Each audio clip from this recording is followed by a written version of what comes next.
Dolly Parton was born January 19, 1946, in a one-room cabin in Locust Ridge, Tennessee, the fourth of 12 children, so poor that her father paid the doctor with a sack of cornmeal. She grew up without electricity or plumbing, sharing beds and meals stretched thin. Those hardships became the heart of songs like Coat of Many Colors. She began singing at her grandfather's Pentecostal church at 6. At 8, her uncle gave her a cheap guitar. By 10, she was on the Cass Walker Show, and at 13, she recorded her first single, Puppy Love. That same year, she earned 3 encores at the Grand Ole Opry.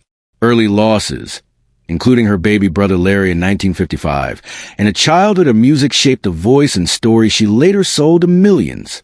After graduating high school in 1964, she left for Nashville with Uncle Bill, often sleeping in cars and crashing on couches while she wrote songs at Combine Publishing. Her early work gained traction. Fuel to the Flame picked up in 1967, and by 1967, she joined Porter Wagoner's TV show, which made her widely known but came with control and tension. Dolly wrote relentlessly, sometimes 10 songs a week, and by 1968, she and Bill Owens had written more than 150 songs. Her breakthrough hits came from Real Pain. Jolene, 1973, written in 10 minutes, became her first number 1. I Will Always Love You, 1974. A Goodbye to Wagoner topped the charts twice and later became Whitney Houston's global blockbuster in 1992. She moved to RCA in 1968 and released Just Because I'm a Woman, tackling double standards. When Wagoner sued her in 1975, she fought for creative freedom and won, but the battle left scars. Dolly faced the darker side of the industry too: sexual harassment, pressure to conform, and personal setbacks. In 1980, she starred in 9 to 5, a film that spoke to workplace sexism and pulled in over $103.9 million worldwide. Its title song earned her major award nominations. In 1984, she collapsed on stage and was later diagnosed with endometriosis, undergoing a partial hysterectomy in 1985, which triggered a deep depression she has said almost ended her life, a moment her dog Popeye helped her survive. Despite critics who called her branding of Appalachia into Dollywood a sellout, she invested in her community. In 1986, she opened Dollywood with a $65 million effort to create jobs and scholarships for locals. Personal turmoil, an emotional affair during the Best Little Whorehouse in Texas, 1982, family legal battles over her mother's care, and hints of childhood abuse revealed in her 2016 memoir, added private pain behind the public smile. Yet she chose forgiveness, and her songs remained rooted in resilience and empathy. Kenny Rogers' early life was similarly shaped by poverty. Born August 21st, 1938 in Houston, one of 8 children, he saw his father's struggle provide. By 11, he'd won a local talent show and began hustling work to stay afloat. He found early success with doo-wop and solo singles like That Crazy Feeling, which landed him on American Bandstand in 1957. After some years in folk groups, including the New Christy Minstrels, he co-founded the First Edition in 1967.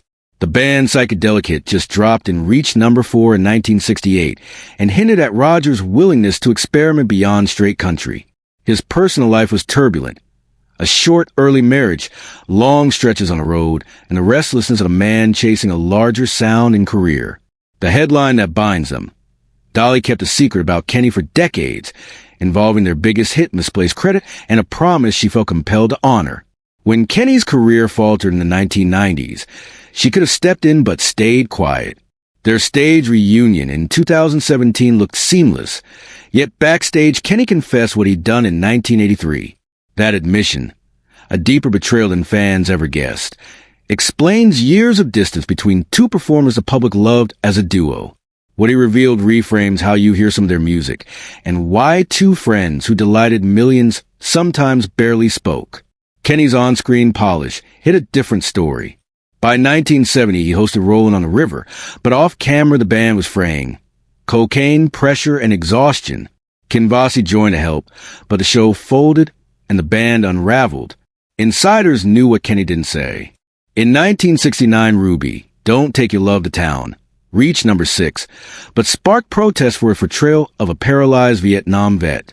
Kenny defended it as truth, and the controversy shadowed him for years. His second marriage to Margot Anderson, 1964 to 1976, dissolved under long absences and loneliness. He poured that pain into his songs, but the wounds lingered. Tour life brought darker habits.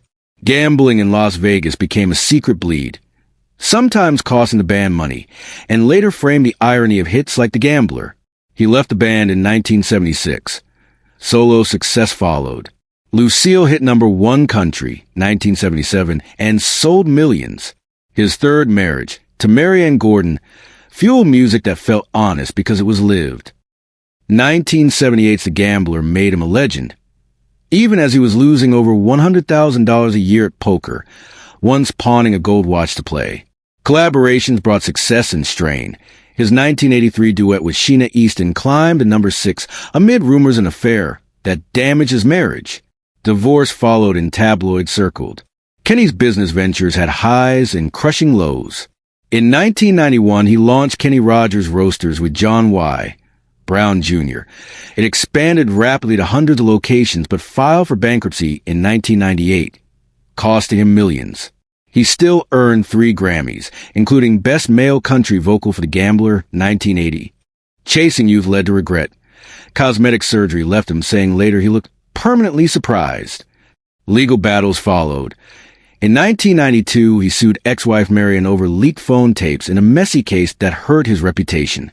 He also suffered deep personal losses, most painfully when a 1995 fire at his Georgia farm killed 20 prize Arabian horses, a loss the insurance wouldn't fully cover, and a fight he never fully recovered from. Professional tensions simmered beneath hits. The 1983 Islands and the Stream sessions with Dolly Parton and Barry Gibb were famously fraught. Kenny pushed for more solo lines, nearly collapsing the record. Publicly, they reconciled and remained close, but the heat from those sessions lingered. In 1999, he made another bid to reclaim his place in country music with Dreamcatcher Records. The single Buy Me a Rose soared to #1, proving that his voice still resonated with millions. But behind the glittering charts and stadium lights, his personal life was quietly unraveling. His fifth marriage, to Wanda Miller in 1997, struggled under the weight of unspoken tension, eventually dissolving after years of strain. Family conflicts added to the turmoil. His son Christopher's lawsuit over trust revealed the fractures in a life that seemed, from the outside, enviably glamorous. Meanwhile, the arrival of twins Justin and Jordan through IVF in 2004 brought both joy and complexity, intertwining love and responsibility in ways that tested him daily. By 2012, he chose honesty over image, revealing the private struggles of decades in the spotlight in his memoir Luck or Something Like It. Fans were shocked to read of secret affairs, hush payments, and the gnawing loneliness that often accompanied life on tour. The confessions painted a portrait of a man grappling with the weight of fame, the cost of ambition, and the fragile humanity hidden behind public triumphs. His candidness reminded the world that even icons, with voices that could fill arenas, wrestle with the same vulnerabilities as anyone else. Health challenges soon followed, further testing his resilience. Diabetes forced him into a triple bypass in 2013, accompanied by stern warnings about the real possibility of losing a limb. He openly acknowledged past cocaine use and the lingering consequences of those choices, showing fans that redemption often requires confronting the shadows of one's own life. Yet even amid health scares, personal failures, and public scrutiny, he found strength in connections that endured. His friendship with Dolly Parton, tested by rumors and gossip, remained unshaken. They had risen from humble beginnings, and despite the media's fascination with alleged feuds, they maintained a remarkable professional fairness, sharing royalties, gifting, and always making the effort to clear the air before his passing. October 25, 2017, marked the closing of a monumental chapter when he performed his farewell show at Bridgestone Arena. The sold-out concert was a celebration of decades of music, a reminder of the countless lives touched by his songs. Yet the human details, the ones fans cherish most, often emerge after the music stops.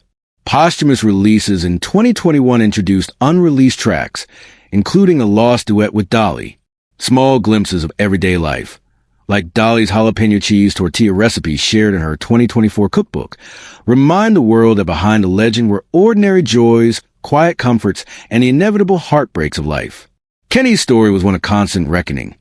Soaring success countered by private vice, public scandal intertwined with personal grief, and moments of redemption that illuminated the resilience of the human spirit. The lessons within his life were not wrapped in perfection, but in perseverance. His songs endure because they were born from real experience, messy, costly, and profoundly human. In every note he sang, fans could hear the echoes of triumphs and failures, of love won and lost, and of the courage it takes to keep moving forward despite the odds. For anyone looking for inspiration, Kenny's journey stands as a testament that life's challenges, no matter how public or private, do not erase the impact one can leave behind. Success is fleeting. Fame is fragile, but authenticity, honesty, and the willingness to face one's own flaws can create a legacy far richer than gold records or sold-out arenas. His life reminds us that even in the messiness, there is beauty, and even in the darkness, there is a melody that refuses to fade.